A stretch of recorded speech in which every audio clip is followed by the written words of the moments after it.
Here we are, once again, dito po sa ating podcast. Meron po tayong guest ngayon. And this is our senior pastor dito po sa LIC, Thailand. Meron po tayong dalawang community. Isa ay yung sa Bangkok, kung nasaan po yung church. At isa naman ay sa Saraburi. At ito yung senior pastor natin. Ang pangalan po niya si Pastor Joel. Aside from being a pastor, isa rin po siyang engineer sa Thailand. I let him introduce himself sa inyo. He's a father to two beautiful son and daughter, a loving husband to Pastora Avi. Yan, welcome po natin, Pastor Joel. Pastor, good evening. Salamat kapatid. Thank you for having me sa iyong edition ng podcast mo. Hello everyone, welcome to Sela Time with Eric. Thank you for tuning in. Yeah, I think na sabi mo na lahat. Ayun na po ba lahat?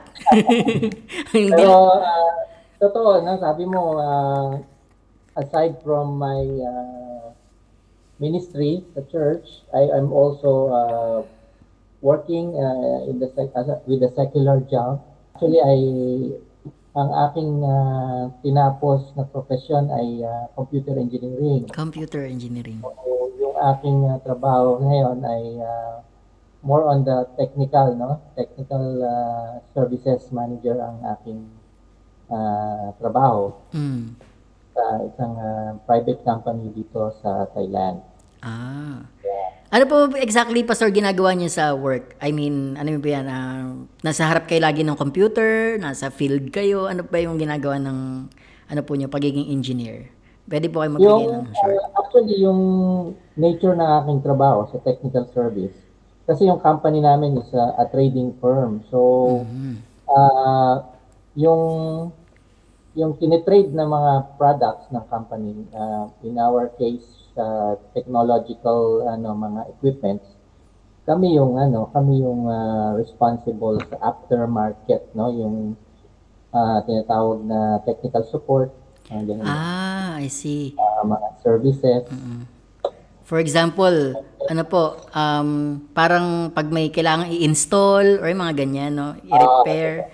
Ilang taon na po kayong nag-work as diyan sa company? Dito sa Thailand, since 1996, no? Hindi ka pa pinapanganak. Pinanganak na po, pero magi-grade 1 pa lang yata. Please don't forget to follow my podcast for more episodes. Thank you. Yun nga, Pastor, na-invite ko kayo ngayon kasi eto na, election time na naman. Madami ang nagsasagutan sa social media or kahit sa buhay. Sa Pilipinas ba? Kasi tayo nasa Thailand tayo. Pero anyway, Pastor, bago tayo pumunta dun sa mga itatanong ko sa inyo, normally, maraming negative remarks ang mga tao sa mga kandidato. Lalo na kung hindi nila iboboto yung kandidato na pinapatungkulan nila. Dito po, maiba naman. Something positive naman sa mga kandidato ang ibibigay natin. So, mabilisan lang ito, Pastor. Hindi naman kailangan mahaba. Magbibigay po kayo ng something positive about the candidate na imi-mention ko, ang name. Okay po sa inyo? Ano ba yan? Quick answer. Parang Boy Abunda, no? Fast talk. Pero dito naman po, hindi tayo negative remarks ang ibibigay, kundi ano ba yung nakikita natin sa kanila. Maiba lang, no? Okay, simulan po natin kay Isko Moreno. Si Isko Moreno, is very present sa social media and very obvious ang kanyang passion sa pag-serve as a civil servant, a public servant. Very passionate siya. Okay. Sige po, Lenny Robredo. Si Lenny ay kitang-kita sa kanya ang very feminist, no, ang kanyang stand, no, very feminist. She's a good mother and she's a good wife to her late husband. Okay po. Pacman. Yan, si Pacquiao is, we all know, he's a born-again Christian. Apo. And very faithful sa kanyang newfound life in Jesus Christ, no? Enthusiastic to serve in the government. Si naman po, Bongbong Marcos. Si Bongbong Marcos. I think yung kanyang knowledge about government and yung kanyang experience I believe that his positive traits magbe-benefit sa ating bansa. How about ano po, Lacson? Si Ping Lacson, I believe he has the discipline, no? He has the discipline as a former policeman and also experienced lawmaker. I believe he's very disciplined and strong character Oh. as a government or as a politician. Thank you po sa pagsagot sa ating mabilisang positive remarks. Yan. Okay. Kaya nag-iisip ako baka ano Wala naman po. politically correct. Hello, everyone. Welcome to Sella Time with Eric. Thank you for tuning in. Alam niyo po dito sa podcast ng episode natin ngayon, ang ano po nito, background is okay lang pong mangampanya ng desired candidate. Yung pong bang mag-voice out ang mga tao. Kaso lang po, iba yung sa social media din kasi like hindi okay lagi yung kinahahantungan, pastor. Nagbabangayan. Ano pastor, anong masasabi nyo sa halimbawa dito sa church natin sa Thailand, yung stand natin, nakikita ko po non-partisan, parang bang hinahayaan natin yung mga tao na okay, you can choose depending on your conviction and sa pag-decide ninyo sa inyong pagkilati sa kandidato. Ano po yung masasabi niyo diyan, pastor? Yun nga I appreciate that ang ating ambience dito sa ating conversation ay nagtitiwala naman talaga ako na your intention in this podcast is to shed more light and give more understanding sa mga nakikinig sa iyo, sa mga followers mo. And what I appreciate is I know this is not a type of conversation na yung bang magpapagalingan tayo na ako mas marami akong alam kaysa sa iyo or mas magaling ako kaysa sa iyo. Which is mostly the root cause ng mga tinatawag natin na argumento at pagtatalo patungkol sa subject ng politics. Yes, Siyempre, yung iba meron silang gusto na kandidato, na preferred na kandidato. At syempre, meron silang even some of them maybe meron silang personal na experience or knowledge about that candidate that they really think that is good or that is better than the other candidates. And pagka yung ganyan ng ang ating mode or ang ating kaisipan, sometimes hindi na tayo open, no? Hindi na tayo open to other ideas. At kaya nga yung iba pagka naririnig nila na yung kandidato nito ay ibang kandidato mas magaling sa kandidato nila, nagkakaroon na ng parang pag-initan at nagsisimula ng diskusyon, nagsisimula ng argumento. At kung hindi natin makokontrol minsan ang ating mga tinatawag natin mga pagtitimpi at ating mga emosyon, sometimes nauuwi sa hindi magandang bagay, Totoo po. At ang minsan nakakalimot din tayo na sino ba yung ating sino ba yung kausap natin, no? Minsan yung ating kausap ay maging kamag-anak pa natin or kaibigan natin or kahit na kapatid natin, kapamilya natin, nalilimutan natin yun dahil lang sa kandidato na Yung mga magkamag-anak, pastor, nag-aaway, di po ba? Oo. Para sa akin, dapat mas nangunguna ang pag-ibig, no? Na kung ang Kung dahil lang sa politics or dahil lang sa election na yan ay masisira ang ating samahan, mas okay na sa akin. O sige, mas magaling na yung kandidato mo. Give way. Basta okay tayong dalawa. Save relationships. Oo, relationship. Mas ano yun, mas mabibless ka pa. Hindi ka naman kasi kahit naman na ipaglaban mo yung kandidato na gusto mo, palagay ko hindi ka naman niya kilala eh. Yun nga po. Most likely, yun nga yung totoo.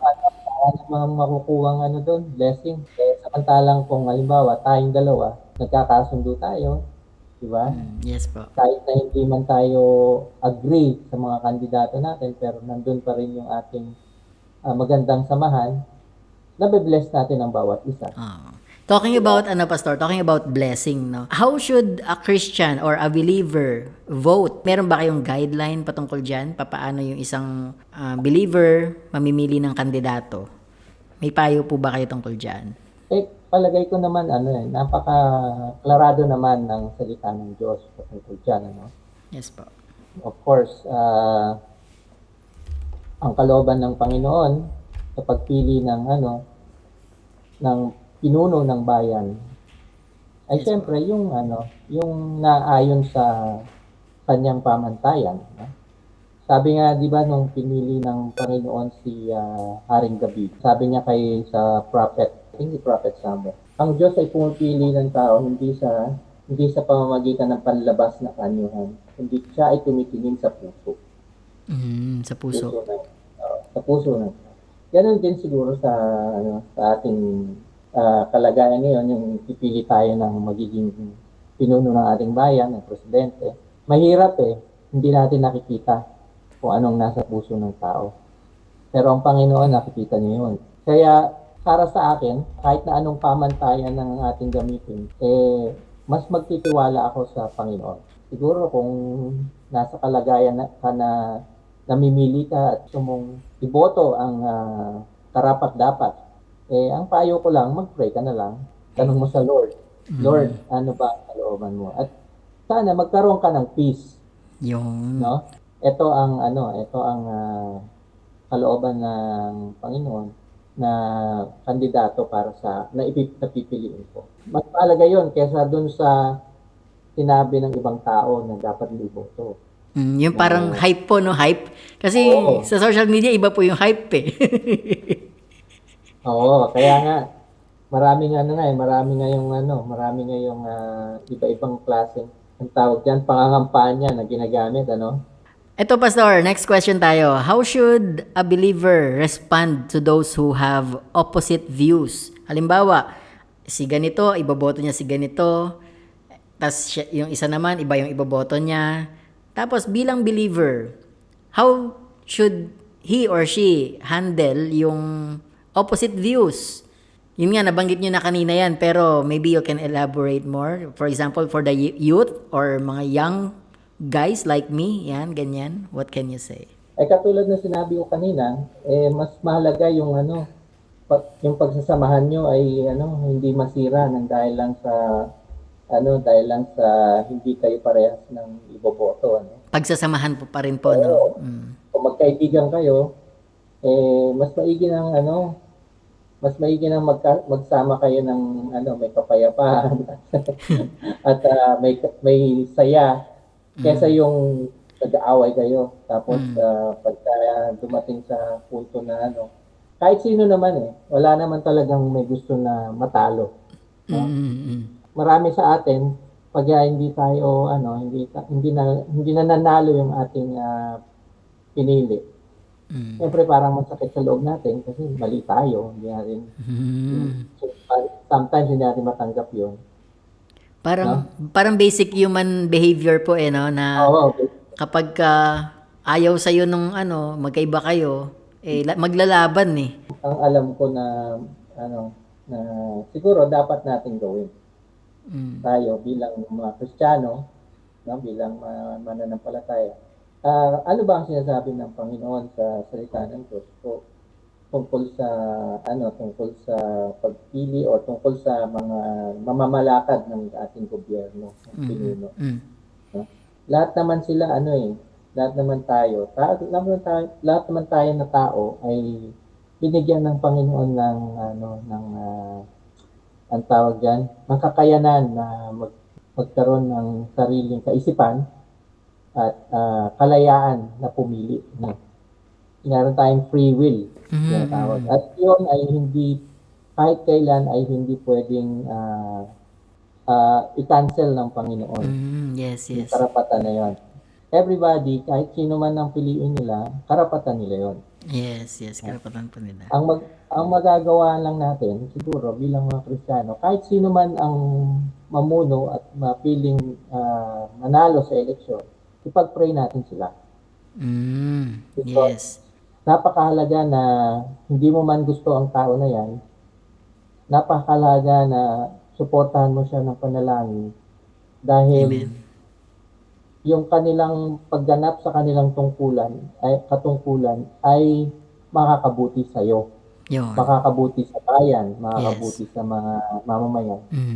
Kung sila ay gagawa ng matuwid, hustisya, ng may justice, righteousness, integrity, honesty, lahat yan ay I think for the benefit of the people. No? Yes. Kaya kailangan nila ng prayers natin kasi yung position nila as a leader is a position of power, no? And based on our experience, most of us, no, lahat tayo, ilang election na ating pinagdaanan, lahat sila ay vulnerable, no? Vulnerable sa temptation. Lahat sila ay daraan sa mabigat na tukso, the temptation of power, abusing the power, the temptation of corruption, yung wealth, yung pera na pwede nilang makuha dahil sa kanilang posisyon. Yes. Yan yung mga temptation na meron sila na pwede nilang gawin yan. Parang hirap po Dahil pala sila maging ay pastor, no? Hirap maging presidente, kung Totoo yan. Kaya yan ang yan ang actually may reservation, no? May reservation sa mga tumatakbong kandidato na Kristiyano, na born again Christian, na may takot sa Diyos. No? Yan ang prayer ko para sa kanila. Kasi mahirap yung posisyon na kanilang tatanggapin kung sila ay mananalo. At kailangan nila ng ating panalangin at support, no? Yes. Kung hindi na lang sila tumakbo at magsilbi na lang sila sa simbahan, at palagay ko mas makakabuti. Pero depende kung talagang tinawag sila Kung ng nasa Lord. puso po nila, no? Oo, kung tinawag sila talaga ng Lord na meron talagang purpose ang Lord na gagamitin sila dun sa posisyon na yun. Para kasing pagkapasok nila sa posisyon, salo na nila lahat ng problema ng bansa eh. So, sa mga nakikinig po sa atin, sinasabi ni Pastor, we pray for our future leader. Lalo na yung pinakamataas na posisyon ng bansa. Pinaka-importante, as believers, we pray for our leader. Hindi lang yung post lang tayo ng post sa social media. Hindi lang yung willpower natin na gusto natin siya manalo. Kung manalo yun, babalatuhan ka ba? Biro lang po. Ibig ko lang sabihin, kung manalo siya, papatuloy ka ba sa pananalangin sa kanya? Yun yung mga susunod And we as believers, we play a part. Yun yung sinasabi ni Pastor. And Pastor, nakikita ko you don't actually post anything about politics, no? Bakit po kayo hindi ma-post tungkol sa politics? Or what's your advice to others about that? Social media. For more episodes, please follow this podcast, Salatime with Eric. I think for me it's more for us believers and Christians, we should prioritize, no? We should prioritize our our ability to influence people. Di ba? Tayong mga Kristiyano, I believe, yes, we are not prohibited to get involved in politics. That is our free will. Free will, yes. Pwede natin gawin 'yan. At walang pipigil sa iyo, walang pwedeng magsabi na bawal para sa Kristiyano ang Yes, yes. magsabi ng patungkol sa politics.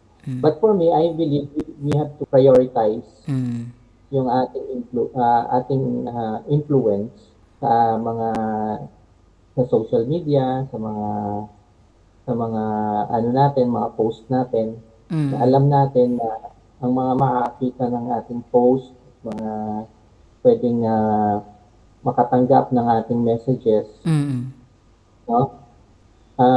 I would rather choose for them to receive the message of God rather than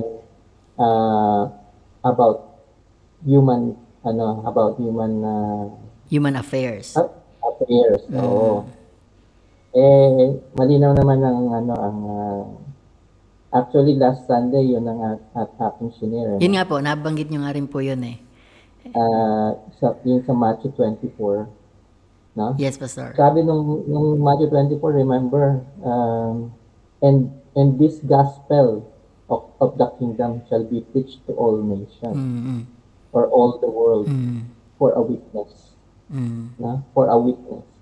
Yun ang ginagawa natin sa social media. We are being a witness. Whatever we share, whatever we post, we are testifying about that message that we are posting. Diba? I would rather choose to share a message that will deliver to the followers or to the audience yung gospel of the kingdom. Yes. Diba? Yes. Katulad nga nung sinabi ng Matthew 24, sabi, this gospel of the kingdom shall be preached to all, in all, no? So, kahit sino pa yung mga kandidato, kahit na masamang tao sila o mabuting tao sila, may karapatan silang madinig. No? May karapatan silang marinig ang magandang balita, Yes. ang mabuting balita ng Diyos. Na ang Diyos ay Diyos ng pag-ibig. Amen. Yes, yes. Diba? Yes, Pastor. Mas mabuti na yung parang para sa akin, parang sayang naman kung magpo-post ako ng mga bagay na parang hindi magiging blessing sa mga kikinig. No? Sayang naman yung posting ko kung hindi ko i-take yung chance na yon para ma-share yung gospel. Diba? Yes po. So, you're stressing sa priority na we rather choose to share the message of God. Want to be in the loop? You can reply to the question on this episode. And given the fact na ako naman, may influence ako sa social media, gawa ng sa aking mga YouTube, ganyan, mapagawa ng video, kahit doon, I don't share yung tungkol sa politics or wala akong paninirang sinishare, wala rin akong sinishare na pagka-campaign. However, that doesn't mean na hindi ako mag-participate into choosing a leader. No po. Sa tingin ko, nasagot niyo na rin, Pastor, yung isang question dito kasi ang tanong dito, how to be a light during this campaigning period. And how to be a light during this campaign period. We all go back to that yung what's more important is relationship. We'll go back to that. During this campaigning period, of course, maraming nag-express, lalo na yung mga ang tawag dyan, enthusiastic at passionate sa kanilang paniniwala sa kanilang kandidato. That's good, no? They're just being open to, ang tawag dyan, open to express yung kanilang ideas. Exercising democracy. Exercising their freedom. No? But we as a Christian, we can disagree with them. No? We can always disagree. We can always, but I think as a light, having an argument, discussion is good, Discussion. but having an argument, uh, you have to consider na pwedeng masira yung relationship ninyo. Kung meron kang kakilala na magkakaroon kayong discussion, it's good if that discussion will build up. You get more closer, you get more, your relationship get more stronger dahil sa discussion ninyo. Whatever the topic is. Pero at this time, of course, yung election, no? It's always good that whenever you are talking to that person, whatever the discussion is about, no? For example, itong si candidate number 1 ay magaling sa sa economics, no? You can always pick up from there. And ano nga bang magandang i-share from the Bible about economics? Di ba? You can take that chance, no? And that is how you can be a light to that person. Once you share something about the Word of God, sabi ni Jesus, do not do to others what you do not want others do unto you. Diba? Yes, yes. Ganun. So, meron siyang pwedeng makuha sa'yo na mabibigat siya. Okay nga, no? Hindi pala magandang manira ako ng ibang tao. Oh, yes, yes, yes. Kasi, pag ginawa ko yun, ako pag siniraan ako, nagagalit ako eh. Dapat di ko na lang gagawin yan. Yun pala ang sabi ni Jesus Christ. Di ba? Yes po, yes po. You can always, I believe the Holy Spirit can always, give you insight to what to say, no, sa mga sitwasyon na meron ka. And who knows, maybe it's your divine appointment na when you are talking to someone, yung pala sinadya yun ng Holy Spirit na makausap mong tao ngayon. Dahil yun na yung time niya para makarinig ng Tapos inaway mo. Inaway mo dahil magkaiba kayo ng kandidato. For more episodes, please follow this podcast, Salatime with Eric. If you want to be a light during this campaigning period, yun nga, no, be sensitive sa leading ng Spirit. Baka meron siyang binubulong sa iyo na pwede mong i-share dun sa tao. Aside from the politics na gusto niyang pag-usapan ninyo. Or gusto niyang minsan mainit yung yung discussion. Yes, yes. Very yung pala, kaya pala siya mainitin ng ulo, meron siyang pinagdadaanan na problema. At ginagamit niya lang yung politics para meron siyang mapagbuhusan ng sama ng loob. No? Baka naman pwede mong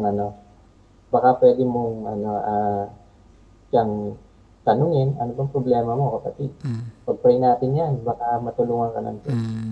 Diba? Yes. It's a healthy discussion. Sa mga nakikinig po natin, Pastor is saying, maganda yung discussion, no? There's a healthy discussion, but there's always a temptation into turning it sa pagiging pagkakaroon ng argument. So as believers, how will you handle that? It is to always be light, and to be light is to share, to have Jesus with the conversation, 'di ba? Kasi Right. pagka patulan ang labanan, I think it will always end up pointing fingers, which is childish in nature. Si ganito, si ganyan ay ganito. So hindi nga siya healthy, and nakakadagdag lang tayo sa noise ng mga nangyayari. Minsan pa, Pastor, meron pa mga magkakamag-anak ba na magkakaiba sila ng iboboto.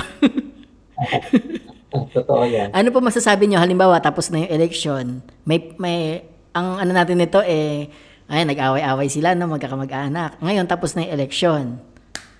Ano po kaya? Paano po kayo nila i-restore yung, yung kanilang samahan, relationship? Sa atin naman, tayo namang mga Pinoy, nature na natin yung mapagpatawad. Yes. Pwede natin, yung bang mga bagay-bagay na yun, napapalagpas naman natin. Napapalagpas naman natin. Talagang gano'n may mga taong ibang ibang paniniwala, ibang kaisipan. Pero kung hayaan natin na mangibabaw ang ating pag-ibig, ang ating pagmamahala, maalala natin na itong halimbawa, kapatid mo ay naging mabuti sa iyo, kapatid mo siya, no? Meron siyang nagawang magagandang bagay sa iyo nung nakaraan. Di ba? Hindi mo naman pwedeng ibaliwalain yun dahil lamang sa pagtatalo ninyo sa isang sa eleksyon or sa politics. Tama Diba? po, tama. Yun. So, maganda yung sinasabi niyo na mapagpatawad tayo mga Pinoy. And siguro magbabalikan din sila ng loob sa kanilang mga pamilya once this is done. Nanalo ang nanalo. Ayan. So, sa po, Pastor, maybe dito na tayo magtatapos sa ating conversation. Palapit na kasi, Pastor, March na, mag-April na. Tapos May. This podcast is published bago matapos itong buwan na ito, March 2022. Meron po ba kayong mensahe para sa kanila, Pastor? Masasabi ko lang naman kasi kahit sa ang bansa naman, wala namang perpektong tao. Wala namang perpektong kandidato or perpektong presidente. Pero isa lang ang masasabi ko na katotohanan, kahit na sino pa ang maging presidente, meron silang karapatan na magkaroon ng pagkakataon, no? Upang marinig at upang maisapuso ang magandang balita ng Diyos. Ang Diyos ay Diyos ng pag-ibig. At lahat sila, kung sino man yung malalagay dyan, sino man ang magiging pinuno ng ating bansa, meron silang pagkakataon na matanggap ang nakabutihan ng Diyos. Yes. For more episodes, please follow this podcast, Salatime with Eric. At kung hahayaan natin ang Panginoon na siyang kikilo sa buhay ng magiging presidente, yung kabutihan ng Diyos na yon ang siyang magiging daan para ang ating presidente ay lumakad ng matuwid, magkaroon ng totoong pagbabagong loob, patungo sa kabutihan, no? Patungo sa righteousness, patungo sa katuwiran, no? Justice, integrity, no? And yung may tunay na pananalig sa Diyos bilang isang pinuno ng bayan. So, sa lahat natin, mga kasamahan, mga kapatiran, mga nag-iisip kung sino ang kanilang iboboto, sige lang, no? I-exercise natin yung ating right, no? Yung ating freedom to choose. No? But it is also our choice. Yes. No? To recognize and believe that si Jesus yung pinalaga ng Diyos Ama na siyang sasakop sa lahat ng mga pinuno ng bansa, mga hari, mga leaders. Yes. Lahat yan nakatalaga na sa balikat ng ating Panginoon. Yes. At kaya sila man, kung ipagpe-pray natin sila, malaki ang maitutulong ng ating Panginoon, no, para sa kanila. I really appreciate them who have that conviction to serve in the government. Yes. And I am praying for them. Thank you very much, Pastor Joel. At this is midnight already, so hindi ko na kayo Yes, thank you din. hindi ko na kayo i-disturb pa more. Pero napakalaman po ng mga sinabi ninyo, and we believe by the grace of the Lord, maabot nito yung mga dapat maabot, and maging beneficial ito sa lahat ng nakikinig sa atin. Marami pong salamat. This is Sela Time with Eric. Okay. Yes, salamat kapatid. Pagpalain ka. Please don't forget to follow my podcast for more episodes. Thank you.